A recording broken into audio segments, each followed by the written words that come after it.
الحمد لله رب العالمين. نشهد أن لا إله إلا الله ونشهد أن محمدًا عبده ورسوله.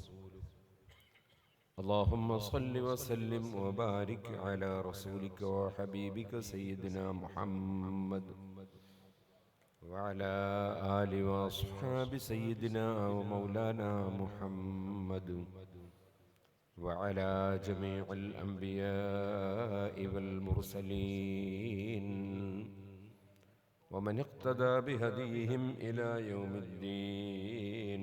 أما بعد، فأعوذ بالله من الشيطان الرجيم. بسم الله الرحمن الرحيم. وقال الذين أوتوا العلم ويلكم ثواب الله خير لمن آمن وعمل صالحا ولا يلقاها إلا الصابرون. صدق الله العلي العظيم. صدق وبلغ رسوله النبي الكريم، ونحن على ذلك من الشاهدين الشاكرين والحمد لله رب العالمين. ആദരണീയരായ അധ്യക്ഷൻ, ബഹുമാന്യരായ ഉസ്താദ് KB ഉസ്താദ് അവറുകൾ, നിങ്ങളെല്ലാവരും ഒരുപോലെ പ്രതീക്ഷിച്ചിരിക്കുന്ന ബഹുമാനപ്പെട്ട ബദർ സാദാത്ത് ഇബ്രാഹിമുൽ ഖലീൽ ബുഖാരി തങ്ങളവറുകൾ, മറ്റ് സാദാത്തുക്കൾ, നമ്മുടെ പ്രിയപ്പെട്ട MP അവറുകൾ, മറ്റ് നേതാക്കൾ, പ്രവർത്തകർ, സുഹൃത്തുക്കൾ, നീണ്ട ഒരു പ്രസംഗം ഇനി ചെയ്യാൻ പാടില്ല എന്ന നല്ല ബോധത്തോടുകൂടെ ബഹുമാനപ്പെട്ട കൊമ്പം ഉസ്താദ് അവറുകൾ ചെയ്യുന്ന ഈ മഹത്തായ സേവനത്തിന് സർവ്വവിധ പിന്തുണയും അറിയിക്കുക എന്ന നിലക്കാണ് എല്ലാവരും ഈ സദസ്സിൽ എത്തിയിട്ടുള്ളത്. ഞാനും അങ്ങനെ വന്നവനാണ്. അല്ലാഹു തആല അവിടുത്തെ ഖിദ്മത്തുകൾ ഇനിയും ധാരാളം അനുഭവിക്കാൻ ഈ നാടിനും നമ്മുടെ രാജ്യത്തിനും തൗഫീഖ് നൽകുമാറാകട്ടെ എന്ന് ദുആ ചെയ്യുന്നു. മനുഷ്യനും മറ്റ് ജീവികളും തമ്മിലുള്ള വലിയ അന്തരം മനുഷ്യന് വിശേഷ ബുദ്ധിയുണ്ട് എന്നതാണ് തിരിച്ചറിവ്.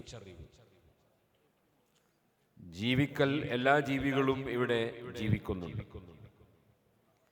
ഭക്ഷണം കഴിക്കുന്നുണ്ട്, അവകൾ സന്താനോൽപാദനം നടത്തുന്നുണ്ട്, വെള്ളം കുടിക്കുന്നുണ്ട്, ഓക്സിജൻ ശ്വസിക്കുന്നുണ്ട്.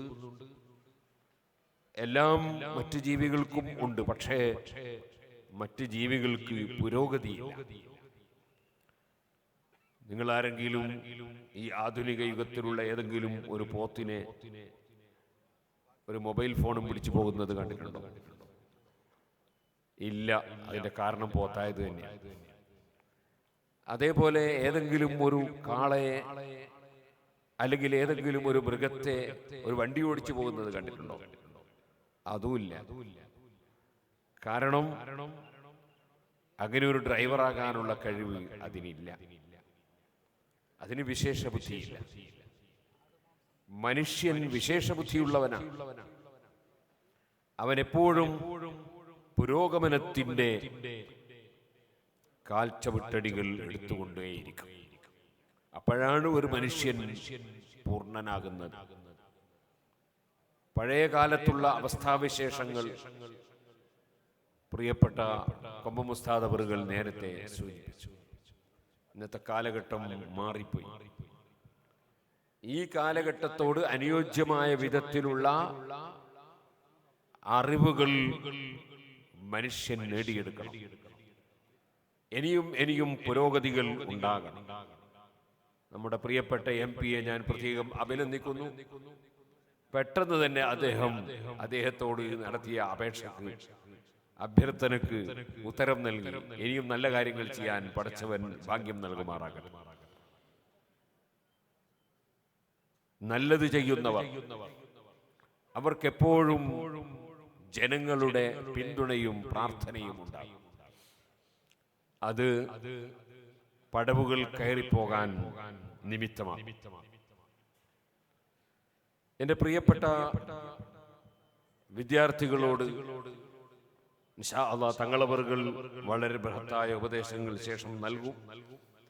ഞാൻ കൂടുതൽ സംസാരിക്കുന്നില്ല. പഠിക്കുന്ന കാലം, ആ പഠനകാലത്ത് പഠനത്തിൽ പരമാവധി ശ്രദ്ധ ചെലുത്തുക.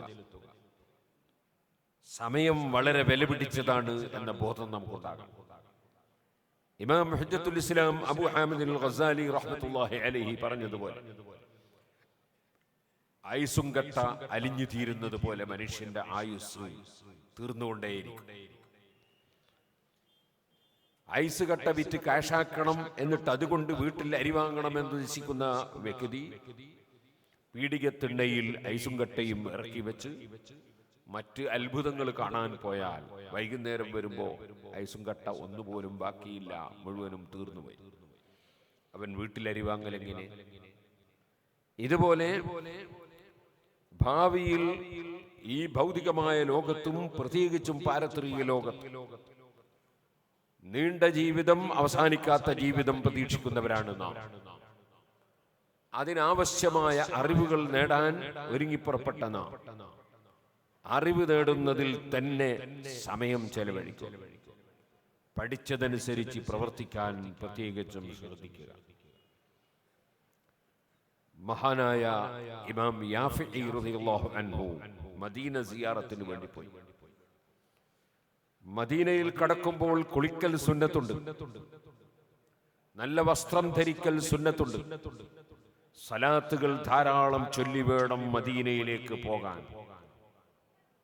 യാത്രയിലെല്ലാം സലാത്ത് വർദ്ധിപ്പിക്കണം. മദീനയെ സ്നേഹിക്കുന്നവന് മാത്രമാണ് ഈമാൻ. ഇന്നൽ ഈമാന ലയഇർസു ഇലൽ മദീനതി കമാ തഇസുൽ ഹയ്യതു ഇലാ ജുഹ്രിഹാ. പാമ്പ് മാളത്തിലേക്ക് മടങ്ങുന്നത് പോലെ ഈമാൻ മദീനയിലേക്ക് മടങ്ങും എന്ന് നബി സല്ലല്ലാഹു അലൈഹി വസല്ലം പറഞ്ഞതിന്റെ വിശദീകരണം ഇമാം ഖാദി ഇയാദ് റളിയല്ലാഹു അൻഹുവിനെ പോലുള്ള മഹാന്മാര് പറഞ്ഞത് ഈമാനുള്ളവന്റെ മനസ്സ് എപ്പോഴും മദീനയിലായിരിക്കും എന്നാണ്. എല്ലാവരും ഇങ്ങോട്ട് നോക്കുക.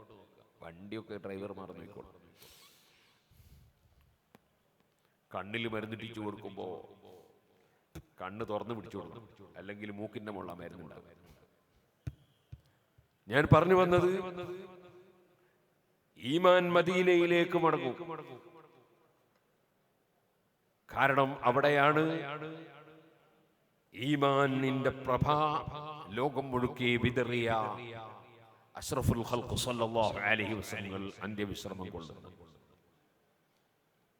അല്ലാഹുവുമായി ഏറ്റവും അടുത്ത് നിൽക്കുന്ന അടുക്കുന്ന ഏറ്റവും മഹത്തായ ഇബാദത്താണ് നിസ്കാരം. ആ നിസ്കാരത്തിൽ പോലും അല്ലാഹു അക്ബർ, അല്ലാഹു വലിയവനാണ് എന്ന് പ്രഖ്യാപിച്ചുകൊണ്ട് അല്ലാഹുവിന്റെ മഹത്വം പറഞ്ഞുകൊണ്ട് തുടങ്ങുന്ന നിസ്കാരം തീരുന്നതിനിടയിൽ 3 തവണ മദീനയുമായി പ്രത്യേകം ബന്ധപ്പെടണം. അതാണല്ലോ അസ്സലാമു അലൈക അയ്യുഹൻ നബി അശ്ഹദു അൻ ലാ ഇലാഹ ഇല്ലല്ലാഹ് അശ്ഹദു അന്ന മുഹമ്മദർ റസൂലുള്ളാഹ് അല്ലാഹുമ്മ സ്വല്ലി അലാ സയ്യിദിനാ മുഹമ്മദ് വഅലാ ആലി സയ്യിദിനാ മുഹമ്മദ്. ഈ 3 കാര്യങ്ങൾ നിസ്കാരത്തിൽ വെച്ച് അല്ലാഹുമായുള്ള സംഭാഷണത്തിൽ മുഅ്മിനായ മനുഷ്യൻ നിർവഹിക്കുന്നു. നബി സല്ലല്ലാഹു അലൈഹി വസല്ലം തങ്ങളുമായി ബന്ധപ്പെടാതെ ഈമാനില്ല, ഇസ്ലാമില്ല, ഇസ്ലാമിന്റെ ഒന്നുമില്ല.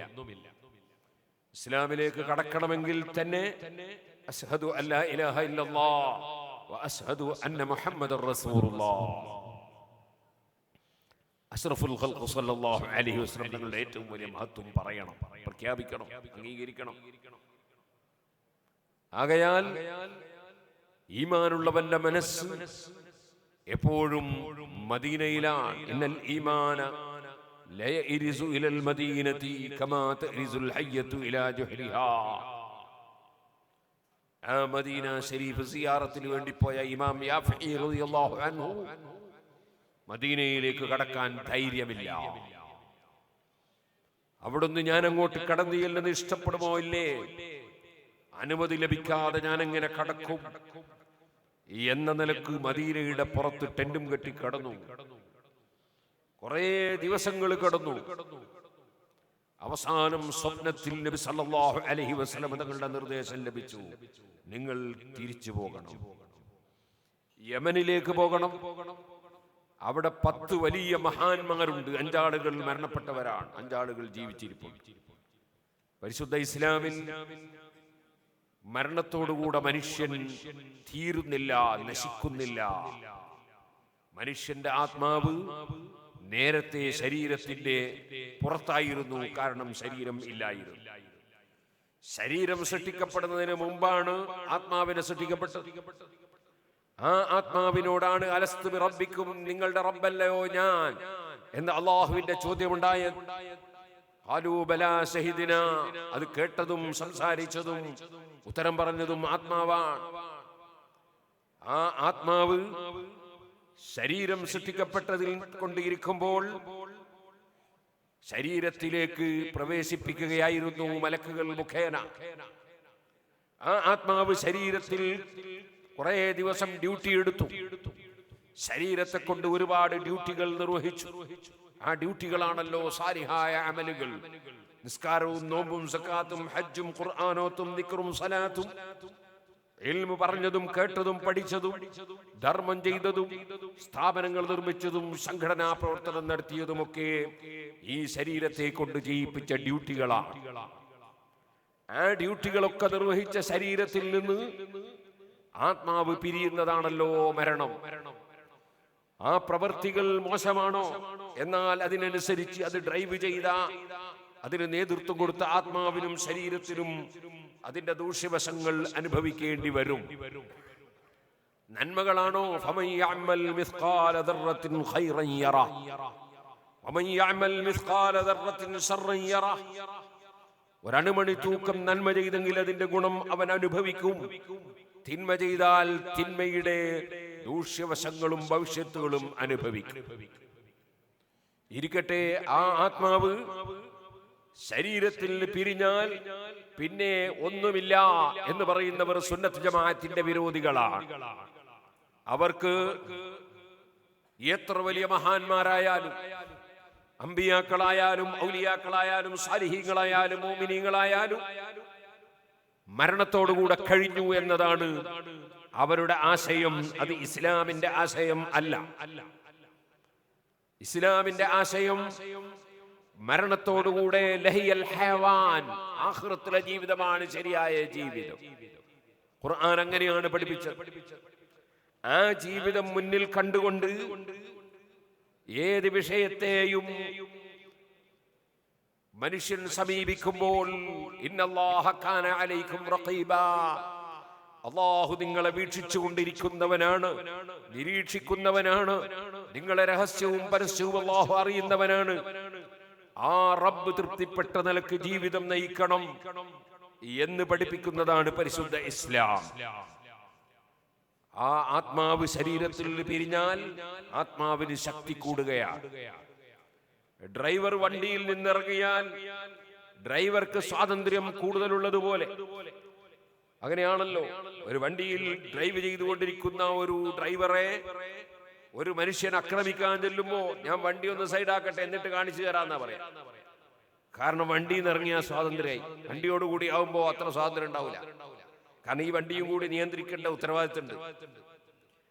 അതുപോലെ ശരീരത്തിലുള്ള സമയത്ത് ആത്മാവിനുള്ളതിനേക്കാൾ അഖ്വാ, ഇമാം റാസി റളിയല്ലാഹു അൻഹു വിശദീകരിക്കുന്നുണ്ട്, ആത്മാവിന് ശക്തി കൂടുകയാണ് മരണത്തോടുകൂടി. കൂടുതൽ പവർ കിട്ടുകയാണ്. ആ ആത്മാക്കൾ ലോകത്ത് അല്ലാഹുവിന്റെ സൈന്യങ്ങളായി വലില്ലാഹി ജുനൂദുസ് സമാവാതി വൽ അർദ് വകാന അല്ലാഹു അലീമൻ ഹകീമാ. വലില്ലാഹി ജുനൂദുസ് സമാവാതി വൽ അർദ് വകാന അല്ലാഹു അസീസൻ ഹകീമാ. രണ്ട് വിധത്തിലും ആയത്ത് നമുക്ക് കാണാം. ഇസ്സത്തുള്ള റബ്ബ്, ഇൽമുള്ള റബ്ബ് ആ ആത്മാക്കൾക്ക് വലിയ പവറുകൾ നൽകുന്നുണ്ട്. അവർ പലപ്പോഴും സൈന്യങ്ങളായി വർക്ക് ചെയ്യുന്നുണ്ട്. അതിലേക്ക് ഇപ്പോൾ ഞാൻ കടന്ന് സംസാരിക്കുന്നില്ല. മഹാനായ അബൂബക്കർ ഇബ്നു ഫൂറഖ് റളിയല്ലാഹു അൻഹു മഹാനവർകൾ സുന്നത്ത് ജമാഅത്തിന്റെ മുന്നണി പോരാളിയായിരുന്നു. മഹാനായ ഇമാം അബുൽ ഹസൻ അൽ അശ്അരി റളിയല്ലാഹു അൻഹുവിന്റെ ശിഷ്യൻ അബുൽ ഹസൻ അൽ ബഹ്ലി റളിയല്ലാഹു അൻഹുവിന്റെ ശിഷ്യനായിരുന്നു. അബുൽ ഹസൻ അൽ ബഹ്ലി ആദ്യം പുത്തനാശയക്കാരനായിരുന്നു. ഇമാം അശ്അരി റളിയല്ലാഹു അൻഹുമായി നടത്തിയ സംവാദത്തിൽ ഇമാം അശ്അരി റളിയല്ലാഹു അൻഹു സുന്നത്ത് ജമാഅത്ത് ബോധ്യപ്പെടുത്തി കൊടുത്തു. അങ്ങനെയാണ് ആ മഹാൻ സുന്നത്ത് ജമാഅത്തിന്റെ മുന്നണി പോരാളിയായത്. അവരുടെ ശിഷ്യന്മാരിൽ ഒരാളാണ് അബൂബക്കർ ഇബ്നു ഫൂറഖ് റളിയല്ലാഹു അൻഹു. അബൂബക്കർ ഫൂറഖ് റളിയല്ലാഹു അൻഹു സുന്നത്ത് ജമാഅത്തിന്റെ ആശയങ്ങൾ കൃത്യമായി പഠിപ്പിക്കാൻ തുടങ്ങിയപ്പോ എതിരാളികൾ നേരിട്ടത് പ്രമാണത്തിന്റെ പിൻബലത്തോടെയല്ല, അല്ലെങ്കിൽ ബുദ്ധിയുടെ പിൻബലത്തോടെയല്ല, ആരോപണത്തിലൂടെയാണ്. അതന്നും ഇന്നും എന്നും ആരോപണങ്ങളിലൂടെ സുന്നത്ത് ജമാഅത്തിന്റെ പണ്ഡിതന്മാരെ തകർത്തു കളയാനുള്ള പരിശ്രമം നടന്നിട്ടുണ്ട്, ഇന്നും അന്നും നടക്കുന്നുണ്ട്. അത് ചരിത്രത്തിന്റെ ഒരു ഭാഗമാണ്. അബൂബക്കർ ഇബ്നു ഫൂറഖ് റളിയല്ലാഹു അൻഹുവിനെ സംബന്ധിച്ച് അന്ന് ഭരണം കൈയാളുന്ന ഭരണാധികാരിയുടെ മുന്നിൽ പോയി പറഞ്ഞു കൊടുത്ത ഫിത്ന, അബൂബക്കർ ഇബ്നു ഫൂറഖ് മുഹമ്മദ് നബി സല്ലല്ലാഹു അലൈഹി വസല്ലം തങ്ങൾ വഫാത്തിന്റെ ശേഷം റസൂലും നബിയും അല്ല, അതുവരെ റസൂലും നബിയുമായിരുന്നു, ഇനി അങ്ങോട്ട് വഫാത്തിന് ശേഷം നബിയും റസൂലും അല്ല എന്ന് വാദിക്കുന്ന ആളാണ് എന്നായിരുന്നു. മഹാനവറുകളെ വിളിച്ച് വിചാരണക്ക് കൊണ്ടുപോയി. വിചാരണക്ക് എത്തിയപ്പോൾ അബൂബക്കർ ഫൂറഖ് റളിയല്ലാഹു അൻഹു അന്താളിച്ചു പോയി. അങ്ങനെ ഏതെങ്കിലും ഒരു മുസ്ലിം പറയുമോ, ഒരു പണ്ഡിതൻ പറയുമോ, എല്ലാ ദിവസവും നിസ്കാരത്തിൽ അശ്ഹദു അല്ലാ ഇലാഹ ഇല്ലല്ലാഹ് അശ്ഹദു അന്ന മുഹമ്മദർ റസൂലുള്ളാഹ്, അതിന്റെ അർത്ഥം മുഹമ്മദ് നബി സല്ലല്ലാഹു അലൈഹി വസല്ലം പഴയ കാലത്ത് റസൂലായിരുന്നു എന്നല്ലല്ലോ, അല്ലാഹുവിന്റെ റസൂലാണ് എന്നല്ലേ? അതെന്നും റസൂൽ തന്നെയല്ലേ? ആ റസൂലുള്ളാഹി സ്വല്ലല്ലാഹു അലൈഹി വസല്ലം തങ്ങളെ സംബന്ധിച്ച് വഫാത്തിന് ശേഷം റസൂലല്ല എന്ന് ഞാൻ വാദിച്ചു എന്നാണല്ലോ എതിരാളികൾ പറഞ്ഞു പ്രചരിപ്പിച്ചത്. അതിലാണല്ലോ ഭരണാധികാരി പെട്ടത്. മഹാനായ അബൂബക്കർ ഫൂറഖ് റളിയല്ലാഹു അൻഹു പറഞ്ഞു, രാജാവേ, അല്ലാഹുവിന്റെ റസൂൽ സ്വല്ലല്ലാഹു അലൈഹി വസല്ലം ഇന്ന് നബിയും റസൂലുമാണെന്ന് മാത്രമല്ല, കുന്തു നബിയ്യൻ വ ആദമു ലമുൻജദിലു ഫീ ത്വീനതിഹി, ആദം നബി അലൈഹി സ്വലാത്തു വസ്സലാം കളിമണ്ണിലായിരുന്ന സമയത്ത് തന്നെ ഞാൻ നബിയാണെന്ന് മുഹമ്മദ് റസൂലുള്ളാഹി സ്വല്ലല്ലാഹു അലൈഹി വസല്ലം പറഞ്ഞിട്ടുണ്ട്. മനുഷ്യ ശരീരം ഇവിടെ ഉണ്ടാകുന്നതിന് മുമ്പ് തന്നെ നബിയാണ്, എന്നും നബിയാണ്, എന്നും റസൂലാണ്. ആ റസൂലുള്ളാഹി സ്വല്ലല്ലാഹു അലൈഹി വസല്ലം തങ്ങളെ ഇടിച്ചു താഴ്ത്തിയെന്നാണ് അശ്അരി ത്വരീഖത്തുകാരെ സംബന്ധിച്ച്, അഥവാ അഹ്ലുസുന്നത്തി വൽ ജമാഅത്തിനെ സംബന്ധിച്ച്. ഇമാം അശ്അരിയെ സംബന്ധിച്ചും അതേ ആരോപണം ഉന്നയിക്കപ്പെട്ടിട്ടുണ്ട്. അശ്അരി ത്വരീഖത്തുകാരായ ഇമാമിങ്ങളിൽ പലർക്കും ഈ ആരോപണം നേരിടേണ്ടി വന്നിട്ടുണ്ട്. ഇമാം ഖുശൈരി റളിയല്ലാഹു അൻഹു അബുൽ ഹസൻ അൽ അശ്അരി റളിയല്ലാഹു അൻഹുവിനെ സംബന്ധിച്ച് ആളുകൾ കുപ്രചരണം നടത്തിയിട്ട് പെട്ടുപോയ ഭരണാധികാരികളുടെ ദുഷ്ചെയ്തികളിൽ വേദന സഹിച്ച് അവർക്കെതിരെ അന്ന് ആ വിഷയം പറയാൻ വേണ്ടി തന്നെ ഗ്രന്ഥം രചിച്ചിട്ടുണ്ട്. അവിടെ എല്ലാം നമുക്കത് കാണാൻ സാധിക്കും. അതുപോലെ സുൽത്താനുൽ ഉലമാ ഇബ്നു അബ്ദുസ്സലാം റളിയല്ലാഹു അൻഹുവിന്റെ ചരിത്രത്തിൽ ഇമാം സുബ്കി റളിയല്ലാഹു അൻഹു അത് രേഖപ്പെടുത്തുന്നുണ്ട്.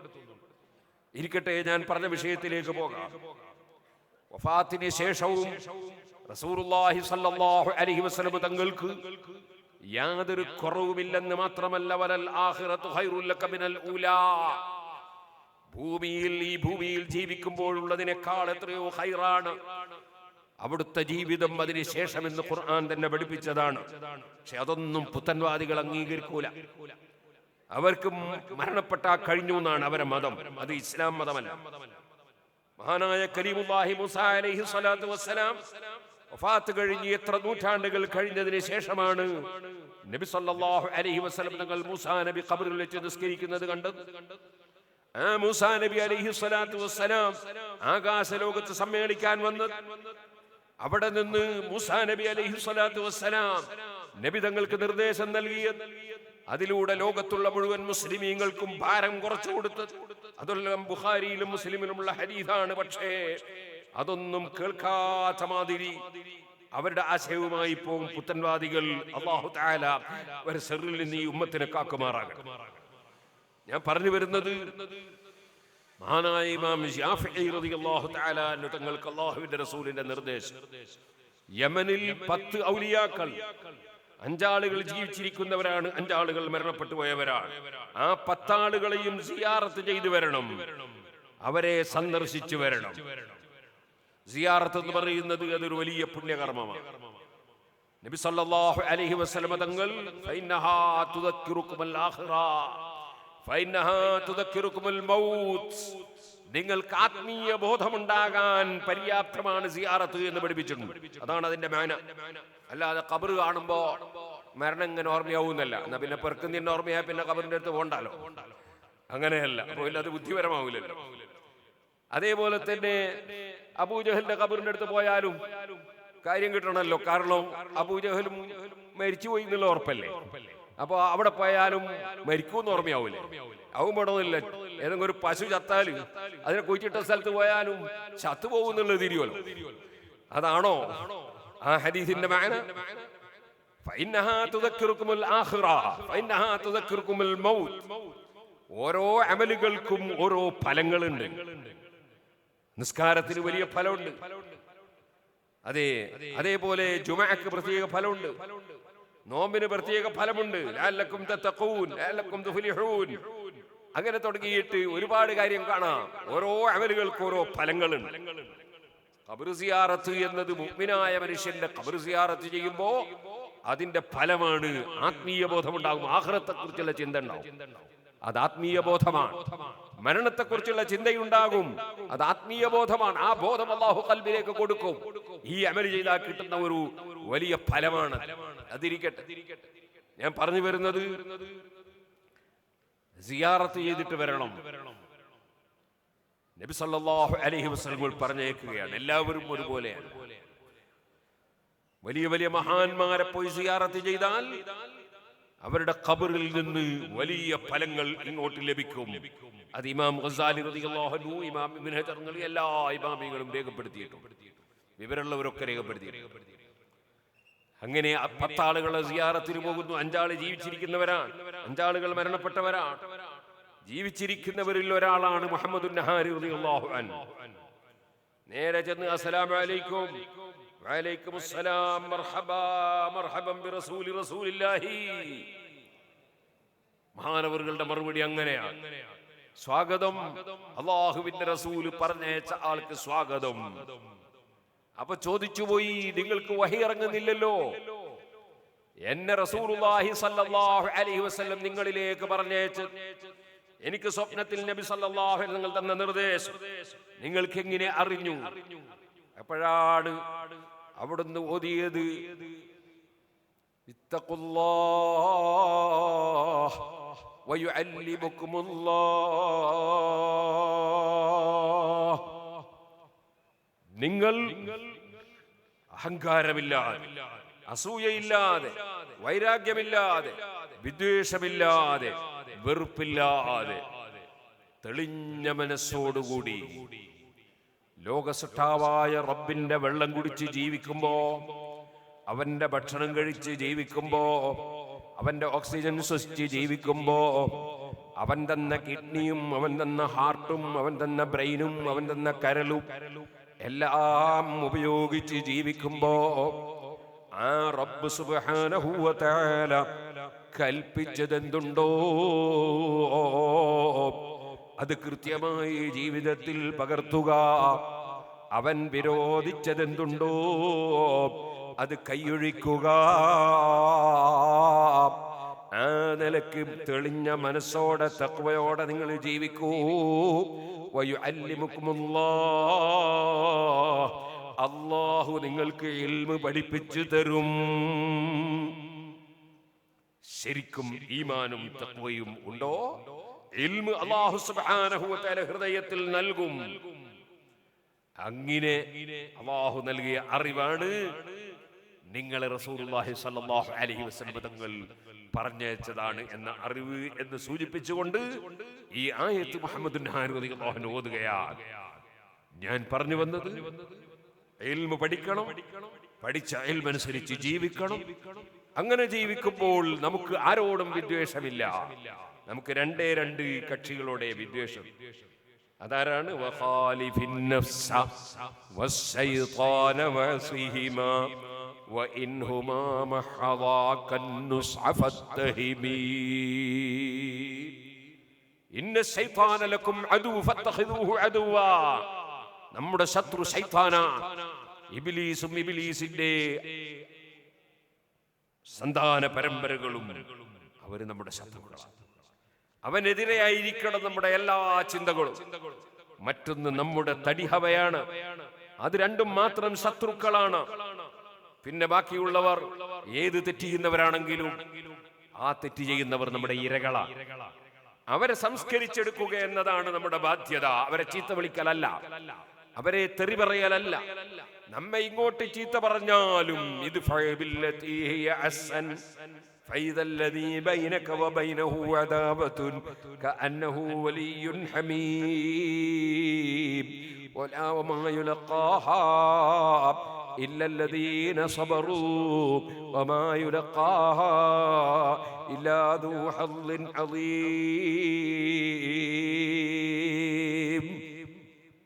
ഹസനുൽ ബസ്രി റളിയല്ലാഹു അൻഹുവിനെ വല്ലാതെ കുറ്റം പറയുന്നു ഒരാള്. വിവരം അറിഞ്ഞപ്പോ ഹസനുൽ ബസ്രി റളിയല്ലാഹു അൻഹു ഒരു കൊട്ടയിൽ നിറയെ ഈത്തപ്പഴം കൊടുത്തയച്ചു അയാൾക്ക്.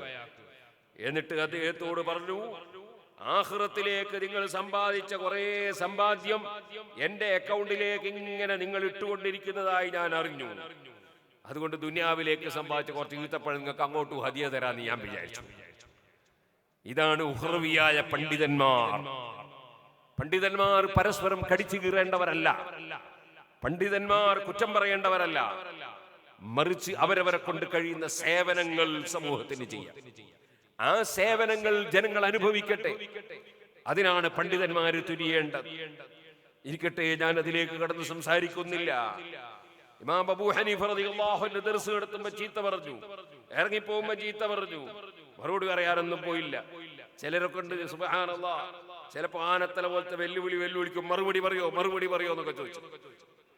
ഖാലൂ സക്കത്ത വഖദുഹു സിംത ഖുൽതു ലഹും ഇന്നൽ ജവാബ ലിബാബിസ് സിർരി മിഫ്താഹു. ഇമാം ശാഫിഈ റളിയല്ലാഹു അൻഹുവിന്റെ അസൂയക്കാരായ എതിരാളികൾ ശാഫി ഇമാം റളിയല്ലാഹു അൻഹുവിനെതിരെ ആരോപണങ്ങൾ ഇങ്ങനെ ഉന്നയിച്ച് പലതും പറഞ്ഞപ്പോ അബൂ ഹനീഫ തങ്ങളോട് ഇമാം ശാഫിഈ റളിയല്ലാഹു അൻഹുവിനോട് പലരും പറഞ്ഞു, നിങ്ങൾ എന്തേ അതിനൊന്നും മറുപടി കൊടുക്കാത്തത്? ചിലപ്പോ ദുർബലന്മാര് വിചാരിക്കും മറുപടി ഇല്ലാഞ്ഞിട്ടാണ്. നിങ്ങൾക്കൊരു മറുപടി പറഞ്ഞുകൂടെ? ശാഫി ഇമാം ആ സമയത്ത് ചൊല്ലിയതാണ്, ഖാലൂ സകത്ത വഖദ് ഖുസിംത ഖുൽതു ലഹും ഇന്നൽ ജവാബ ലിബാബിസ് സിർരി മിഫ്താഹു വസ്സുംതു അൻ ജാഹിലിൻ ഔ അഹ്മഖിൻ ശറഫു വഫീഹി അയ്ളൻ ലിസൗനിൽ ലിർളി സിലാഹു. അവര് പറയുന്നു, ഞാൻ മറുപടി പറയുന്നില്ല. മറുപടി പറയുക എന്നത് നാശത്തിന്റെ വാതിൽ തുറക്കല. ഞാൻ ആ നാശത്തിന്റെ വാതിൽ തുറക്കുന്നില്ല. അവർക്കും നമുക്കും എല്ലാവർക്കും അഭിമാനം സംരക്ഷിക്കാൻ നല്ലത് മിണ്ടാതിരിക്കലാണ്. ഇമാം ശാഫിഈ റളിയല്ലാഹു അൻഹുവിന്റെ പ്രതികരണമാണ്. ഇരിക്കട്ടെ സുഹൃത്തുക്കളെ, ഞാൻ പറഞ്ഞു വന്നത് അവരെല്ലാം ദീനിന്റെ ഖിദ്മത്തിൽ സമയം ചെലവഴിച്ചു. ഉള്ള മറുപടിക്ക് പോവല്ലേ ഇത്? ആവശ്യമില്ലാത്ത ചർച്ചകൾക്ക് മറുപടിയില്ല. മറിച്ച് ദീനിന്റെ ഖിദ്മത്തുമായി മുന്നോട്ട് നീങ്ങി. അതാണ് നമ്മുടെ മുൻഗാമികളുടെ ചരിത്രം. അബൂ ഹനീഫ റളിയല്ലാഹു അൻഹു വീട്ടിലേക്ക് പോകുമ്പോൾ പിന്നാലെ നടന്ന് ചീത്ത പറഞ്ഞു. അബൂ ഹനീഫ തങ്ങളൊന്നും പറഞ്ഞില്ല. കേറാൻ നോക്കുമ്പോൾ പടിയും പിടിച്ച് എന്നിട്ട് പറഞ്ഞു, മോനെ കുറെ സമയമായി നീ എന്നെ ചീത്ത പറയുന്നു, ഇവരെ ഞാൻ കേട്ടു, ഇനി ഞാൻ വീട്ടിൽ കയറിയാൽ അതൊന്നും കേൾക്കൂല, അതുകൊണ്ട് ചുരുക്കി പറയെങ്കിൽ കുറഞ്ഞ സമയം ഇവിടെ ഞാനിവിടെ നിന്ന് തരാന്ന്. അപ്പൊ അദ്ദേഹത്തിന് തോന്നി, ഇദ്ദേഹത്തെ ചീത്ത പറയുന്ന എന്നെ കാണുമ്പോൾ കഴുത വേറാരാ. അദ്ദേഹം ചീത്ത നിർത്തി. അബൂ ഹനീഫ റളിയല്ലാഹു അൻഹുവിന്റെ നെറ്റി പിടിച്ച് ചുംബിച്ചു. സുഹൃത്തുക്കളെ, ഏറ്റവും നല്ല സ്വഭാവത്തോടുകൂടെ അള്ളാഹുവിന്റെ ദീൻ പ്രചരിപ്പിക്കുക, അതാണ് അഹ്ലുസുന്നത്തി വൽ ജമാഅത്തിലെ ഉലമാഇന്റെ കർത്തവ്യം. ആ കർത്തവ്യമാണ് സമസ്ത കേരള ജംഇയ്യത്തുൽ ഉലമാ നിർവഹിച്ചു കൊണ്ടിരിക്കുന്നത്. അൽഹംദുലില്ലാഹ്, സമസ്ത കേരള ജംഇയ്യത്തുൽ ഉലമയുടെ 100ാം വാർഷികം ആഘോഷം കഴിഞ്ഞ 30-ാം തീയതി കാസർഗോഡ് വെച്ച് പ്രഖ്യാപിച്ചു. ആ പ്രഖ്യാപനം കഴിഞ്ഞതിന് ശേഷം നേരത്തെ ബഹുമാനപ്പെട്ട കെ ഉസ്താദ് സൂചിപ്പിച്ചതുപോലെ ഇന്നത്തെ ഈ സമ്മേളനം കഴിഞ്ഞ 30-ാം തീയതി നടക്കേണ്ട സമ്മേളനമാണ്. പക്ഷേ ബഹുമാനപ്പെട്ട കൊമ്പം ഉസ്താദ് അവറുകൾ സമസ്ത കേരള ജംഇയ്യത്തിന്റെ സീനിയർ മെമ്പറാണ്. നമ്മുടെ സമ്മേളനം, പ്രഖ്യാപന സമ്മേളനത്തിനു വേണ്ടി ബഹുമാനപ്പെട്ടവരുടെ ഈ സ്ഥാപനത്തിന്റെ സമ്മേളനം ഒരാഴ്ചക്കേക്ക് മുന്നോട്ടേക്ക് നീക്കി നമ്മുടെ പ്രസ്ഥാനത്തിന്റെ വിജയത്തിനു വേണ്ടി ഉസ്താദ് അവറുകളും മുന്നിട്ടിറങ്ങി. അൽഹംദുലില്ലാഹ്. അതുകൊണ്ട് എത്ര ത്യാഗം സഹിച്ചാലും ഈ പരിപാടിക്ക് വരൽ വുജൂബാണ്. അതിനാൽ നമ്മളെല്ലാവരും ഈ പരിപാടിയിൽ എത്തിച്ചേർന്നു. അല്ലാഹു തആല നമ്മുടെ അമലുകളൊക്കെ സ്വീകരിക്കുമാറാകട്ടെ.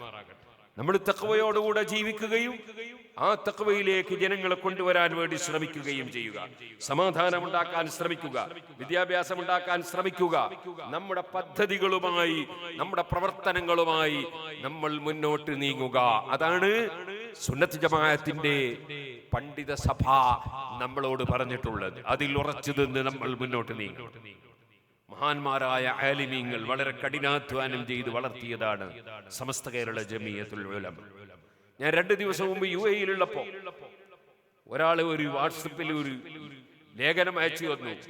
വായിച്ചു നോക്കുമ്പോൾ ഒരു നൂർഷാ തരീഖത്തുകാരൻ്റെ ആണ് എന്ന് മനസ്സിലാകുന്നുണ്ട്. അദ്ദേഹം അതിൽ പറയുന്നത് വേറൊരു സംഗതിയാണ്. അതായത് അതിൽ പറയുന്നത് ഒരു വലിയ ഒരു സ്ഥാപനത്തെ സംബന്ധിച്ച, അത് നൂർഷയുടേത് സമസ്തക്കാര് തട്ടിയെടുത്തതാണ് എന്നാണ് അതിൽ അദ്ദേഹം പറയുന്നത്. ചെറുപ്പക്കാരായ ആളുകൾ ഈ വാട്സപ്പിലും മറ്റുമായി പലതും എഴുതി വിടുകയും പ്രസംഗിച്ചു വിടുകയും ചെയ്യുമ്പോ അതൊക്കെ ശരിയാണെന്ന് തെറ്റിദ്ധരിച്ചു പോകരുത്. അതിലൊരു ചോദ്യം കൂടിയുണ്ട്. നൂർഷാ തരീഖത്ത് തെറ്റാണെന്ന് കൊല്ലങ്ങളോളം കഴിഞ്ഞിട്ടല്ലേ സമസ്തക്ക് മനസ്സിലായി എന്ന് പറഞ്ഞ് പിന്നെന്ത് സമസ്തയാന്നൊക്കെ ചോദിക്കുന്നുണ്ട്. അതൊക്കെ വിവരക്കേടാണ്. 1954 കാലത്ത് തലശ്ശേരിയിൽ നൂർഷാ തരീഖത്തിന്റെ ഒരു തരീഖത്ത് സമ്മേളനം, അതിന്റെ വലിയ സംഘാടകർ ഒന്ന് കുഞ്ഞറമുട്ടി മുസ്ലിയാർ നബറല്ലാഹു മർഖദഹു, വലിയ ആലിമായിരുന്നു. നമ്മുടെ വിദ്യാഭ്യാസ board secretary AK Abdul Hameed സാഹിബിന്റെ പിതാവിന്റെ സഹോദരനാണ്. പഴയകാല സമസ്തയുടെ മെമ്പറാണ്. ബഹുമാനപ്പെട്ട ഒരു തലശ്ശേരി മുദരിസാണ്. മറ്റൊന്ന് KK അബ്ദുള്ള മുസ്ലിയാർ, അദ്ദേഹം തലശ്ശേരിയിലെ സുന്നത്ത് ജമാഅത്തിന്റെ വലിയ നെടുന്തൂണാണ്. രണ്ടുപേരും നൂർഷായുടെ കീഴിലുള്ള തരീഖത്ത് സമ്മേളനത്തിന് ക്ഷണിക്കാൻ മഹാനായ ശംസുൽ ഉലമാ ഖുതുബി മുഹമ്മദ് മുസ്ലിയാർ അവരുടെ വീട്ടിലേക്ക് ചൊക്ലിയിലേക്ക് പോയി. ഖുതുബി തങ്ങളോട് വിവരം പറഞ്ഞു, തരീഖത്ത് സമ്മേളനം അവിടുന്ന് ഉദ്ഘാടനം ചെയ്തു തരണം. അപ്പൊ ഖുതുബി തങ്ങളെ മറുപടി എന്താണോ നിങ്ങൾ പറഞ്ഞത്? നിറപ്പട്ടി മുസ്ലിയാർ ശിഷ്യനും കൂടിയാണ്. നിങ്ങളെന്താ പറഞ്ഞത്? തരീഖത്ത് സമ്മേളനം ഇത് ബിസിനസ്സാ? സമ്മേളനം നടത്തി പ്രചരിപ്പിക്കേണ്ട സംഗതിയാണോ തരീഖത്ത്? ഇത് ബിസിനസ്സാ? ഇത് കച്ചവടമാ?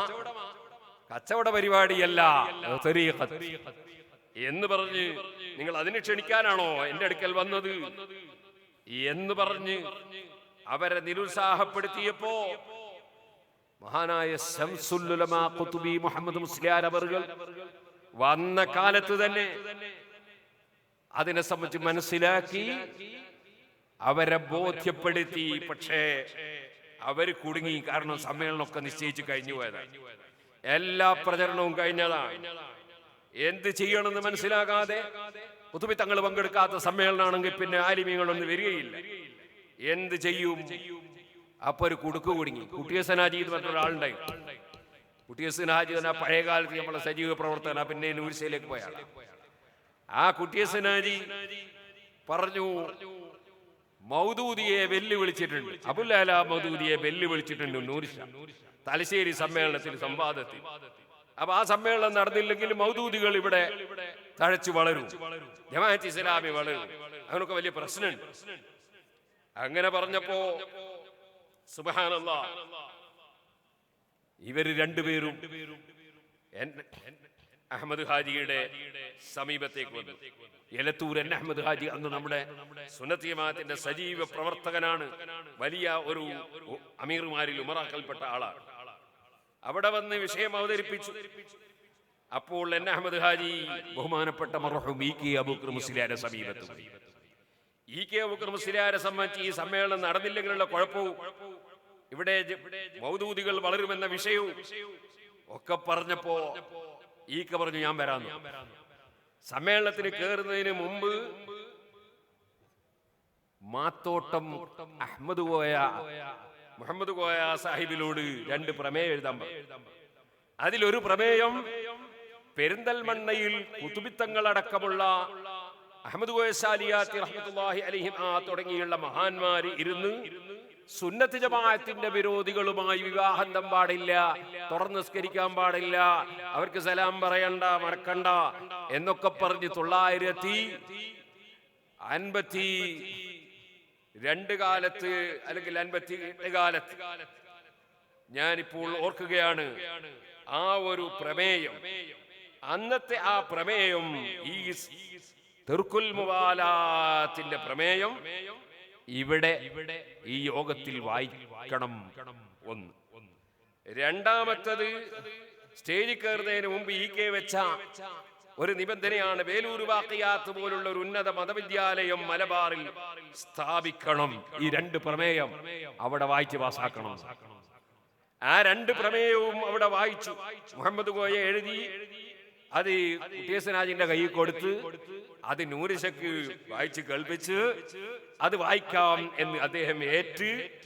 എന്നിട്ട് ആ യോഗത്തിൽ അത് 2ഉം വായിച്ചു. പക്ഷേ സ്ഥാപനം സ്ഥാപിക്കുന്നതിന്റെ പ്രമേയം വായിച്ചത് നൂരിഷ തന്നെയാണ് പ്രഖ്യാപിച്ചത്. അന്ന് നൂരിഷ അവിടെ വെച്ച് പ്രഖ്യാപിച്ചു സ്ഥാപിക്കുന്ന സ്ഥാപനത്തിന്റെ പ്രിൻസിപ്പൽ ഇ കെ അബൂബക്കർ മുസ്ലിയാരായിരിക്കും എന്ന് പ്രഖ്യാപിച്ചു. അവിടെ വയനാട്ടുകാരനായ ഒരാൾ 5 ഏക്കർ സ്ഥലം കൊടുക്കാന്ന് പറഞ്ഞു. അവിടത്തേക്ക് ട്രെയിന് പോകാൻ സൗകര്യമില്ല, കാലാവസ്ഥയും ഗുണകരമല്ല. അങ്ങനെ പറഞ്ഞപ്പോഴാണ് കൽക്കത്ത ബാപ്പു ഹാജി ഇവിടെ പെരിന്തൽമണ്ണക്കടുത്ത് സ്ഥലം കൊടുക്കാമെന്ന് ആ സ്റ്റേജിൽ കയറി പറഞ്ഞത്. അങ്ങനെയാണ് വാസ്തവത്തിൽ ആ ജാമിയ ഉണ്ടായത്. ഞാനിത് പറഞ്ഞു വന്നത് അത് ഇ കെ അബൂബക്കർ മുസ്ലിയാരാണ്. അതിന് ആവശ്യമായ ആസൂത്രണം നടത്തി അത് പ്രമേയം ആക്കി പറയിപ്പിച്ചത് ഇ കെ അബൂബക്കർ മുസ്ലിയാരാണ്. അതാരും വ്യാജ തരീഖത്തുകാര് ഞങ്ങളതാണ് എന്നൊന്നും പറയണ്ട. പിന്നെ ഉണ്ടായ സംഭവങ്ങൾ പലതും ഉണ്ട്, അതൊക്കെ ഞാനിപ്പോൾ വിശദീകരിക്കുന്നില്ല. അഹ്ലുസുന്നത്തി വൽ ജമാഅത്തിന്റെ പണ്ഡിതന്മാർ മഹാനായ ശംസുൽ ഉലമാ ഖുതുബി മുഹമ്മദ് മുസ്ലിയാരെ പോലുള്ള, ചാലിയത്ത് അഹമ്മദ് കോയ തങ്ങളെ പോലുള്ള, കുഞ്ഞലവി മുസ്ലിയാരെ പോലുള്ള, പാങ്ങിൽ അഹമ്മദ് കുട്ടി മുസ്ലിയാരെ പോലുള്ള, വരക്കൽ മുല്ലക്കോയ തങ്ങളെ പോലുള്ള, റഷീദുദ്ദീൻ മൂസ മുസ്ലിയാരെ പോലുള്ള ഒരുപാട് വലിയ വലിയ പണ്ഡിതന്മാർ സമസ്ത കേരള ജംഇയ്യത്തുൽ ഉലമയുടെ മുൻഗാമികളായി കഴിഞ്ഞു പോയിട്ടുണ്ട്. അല്ലാഹു അവരുടെ എല്ലാം ദർജ വർദ്ധിപ്പിക്കുമാറാകട്ടെ.